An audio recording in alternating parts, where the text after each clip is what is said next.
kabar anak-anak Bu Ani semuanya? Semoga kalian semua dalam keadaan sehat walafiat. Alhamdulillah, hari ini kita mulai pembelajaran semester genap yang hari pertama. Oke, gimana nih liburannya? Semoga semuanya tetap seru ya, meskipun kita masih dianjurkan untuk di rumah saja, karena di rumah saja juga kita bisa melakukan kegiatan bersama keluarga, bisa bercanda dengan ayah, bisa bercanda dengan ibu, bisa mengajak adik bermain dan sebagainya. Oke, sebelum kita mulai belajar, mari kita membaca basmalah terlebih dahulu ya. Bismillahirrohmanirrohim. Sudah dibuka bukunya? Hari ini kita akan belajar fikih. Oke, sudah dibuka.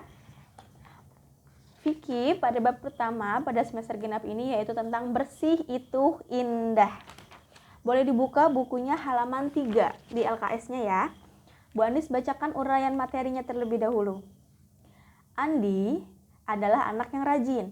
Andi juga anak yang disiplin. Andi selalu peduli terhadap kebersihan.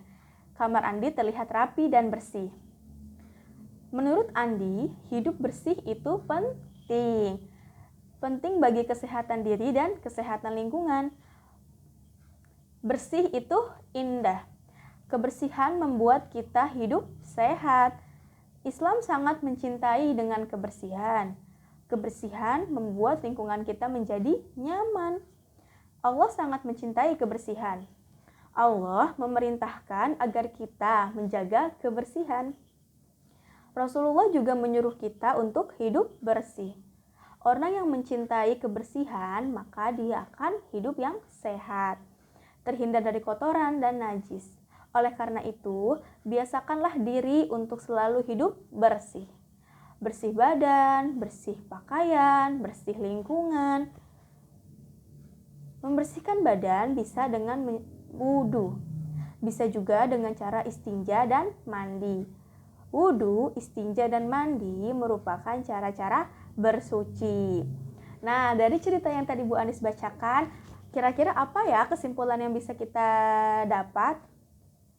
Ayo. Betul, yang pertama, Allah dan Rasulullah itu sangat menyukai orang-orang yang hidup yang bersih. Betul. Yang kedua, dengan kita menjaga kebersihan, badan kita menjadi sehat. Ya. Yang ketiga apa nih? Betul, dengan kebersihan, hidup kita menjadi nyaman, tidak terganggu, tidak risih karena kotoran-kotoran dan sebagainya.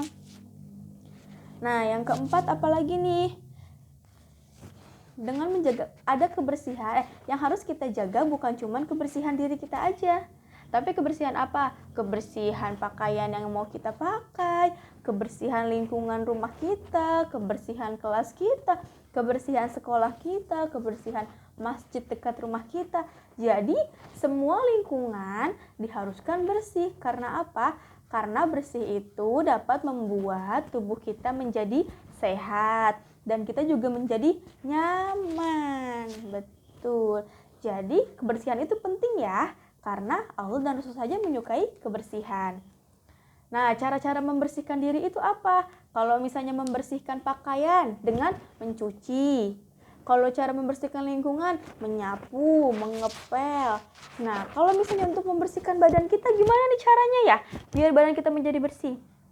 Betul, bisa berwudu, bisa beristinja, bisa juga dengan mandi. Nah, ketiga ini bisa membuat badan kita menjadi bersih. Sudah jelas anak-anak? Kalau ada yang belum jelas, boleh tanyakan ke Bu Anis ya. Selanjutnya, dibuka halaman 4. Nih, di sini ada pengertian toharoh. Toharoh itu apa sih? Toharoh itu artinya bersuci. Nah, jadi kan kita tadi pengen bersih. Kalau badan kita pengen bersih, berarti kita harus suci. Di sini ada bersuci itu apa? Bersuci itu bersuci dari hadas, dari najis, dan dari kotoran. Hadas, najis, dan kotoran. Jadi ada 3 poin penting ya, hadas, najis, dan kotoran. Kalau hadas itu adalah keadaan tidak suci pada diri seseorang, diri kita, yang menyebabkan sholat kita itu tidak sah. Oke, jadi hadas adalah keadaan tidak suci atau keadaan kita nih yang sedang kotor, jadi kita tuh nggak bisa sholat karena badan kitanya lagi kotor. Oke, kira-kira cara bersihin badan kita yang lagi kotor ini gimana sih biar bisa sholat lagi?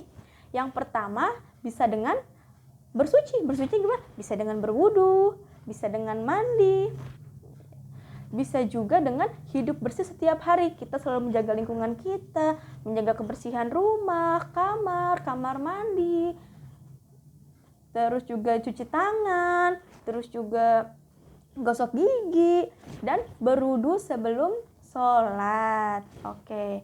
Nah, selanjutnya ada yang di halaman 5, poin B, alat bersuci. Nah, tadi kan kita mau bersuci, hadas. Hadas itu kan keadaan kita yang tidak bisa sholat karena kitanya lagi kotor.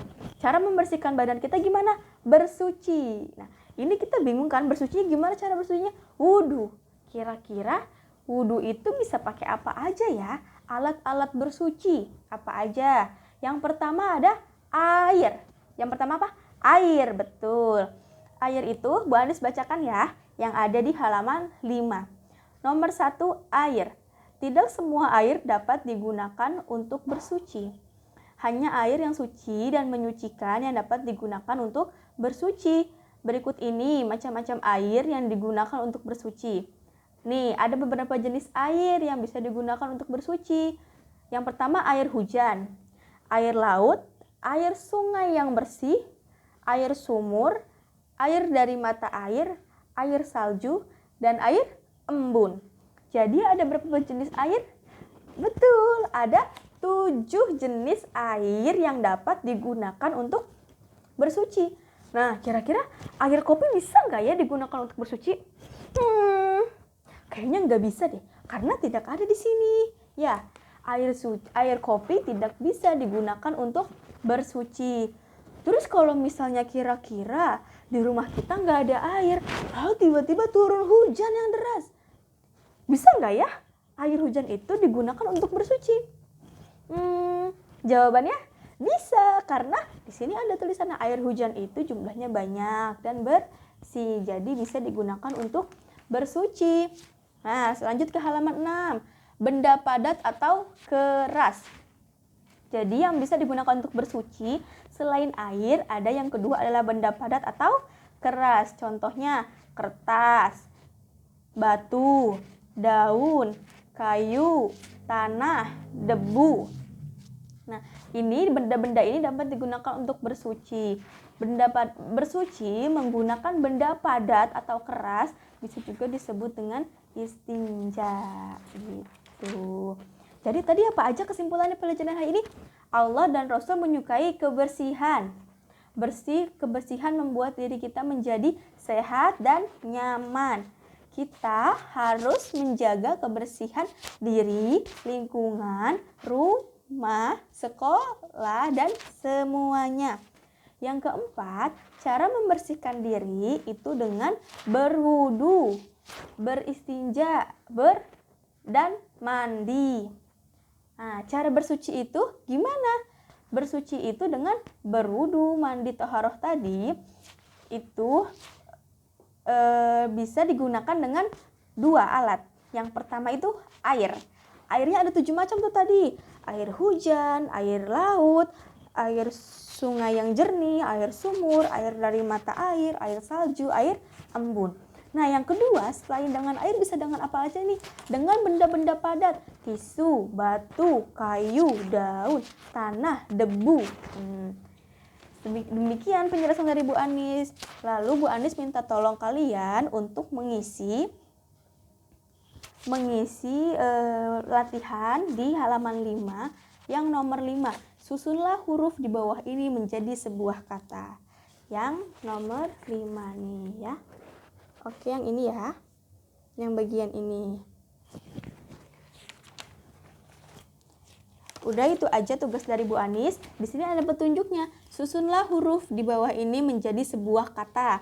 Dimulai dengan huruf yang ditebalkan. Tuliskan pada kolom yang disediakan. Jadi kalian cari di sini huruf yang ditebalkannya yang mana ya? C-U-S-I. Kira-kira yang ditebalkan yang mana? Oh, huruf S. Berarti huruf S ini ada di bagian paling depan, ditulisnya di sebelah sini. Dan begitu selanjutnya sampai nomor 5. Terima kasih. Semoga penjelasan Bu Anis sudah cukup jelas bagi kalian. Kalau ada yang belum jelas, boleh tanyakan ke Bu Anis ya. Semoga pelajaran hari ini bisa memudahkan kalian dan bisa bermanfaat untuk kalian semua.